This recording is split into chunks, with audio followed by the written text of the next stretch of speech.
Ce dialogue stratégique national porte sur l'amélioration du système semencier au Sénégal. La rencontre a pour ambition d'établir et de renforcer une transformation agricole accélérée et résiliente face au changement climatique. Pour nous, c'est un plaisir d'accueillir ce dialogue national-là, parce que le Sénégal, ça montre que le Sénégal est quand même un exemple en Afrique.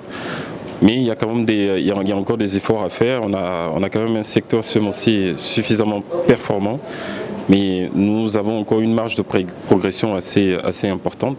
Donc ce dialogue-là arrive à point nommé. Ce dialogue va nous permettre quelque part aussi de savoir les forces et les faiblesses du secteur semencier, aussi bien pour la production de semences certifiées de niveau R1, R2 que pour les semences de pré-base qui sont produites par l'ISRA.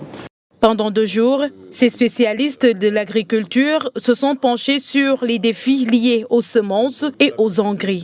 Les stratégies de réforme du système semencier régional aussi sont à l'ordre du jour. C'est là même l'objectif de ces dialogues. Les gens se réunissent et se parlent. On essaie un peu de déterminer quelles sont les grandes contraintes pour produire suffisamment de semences et permettre à tous les producteurs dans tous les coins de produire suffisamment, avoir une quantité nécessaire, non seulement pour l'alimentation locale, mais aussi, et pourquoi pas, exporter vers l'Occident. Oui. Donc nous discutons ensemble, nous allons relever tout ce qu'il y a comme contraintes, défis majeurs. Cette activité permet également de mener des plaidoyers auprès des dirigeants gouvernementaux. L'objectif est la mise en place des politiques susceptibles de promouvoir une agriculture durable en Afrique. Qui dit maintenant agriculture parlera forcément de semences.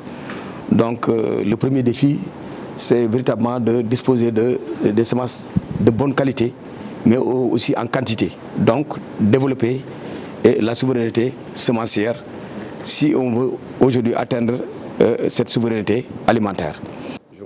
L'initiative est financée par la Banque africaine de développement en collaboration avec le Conseil de l'Afrique de l'Ouest et du Centre de recherche et de développement agricole et l'œuvre pour le soutien des politiques agricoles sous-régionales.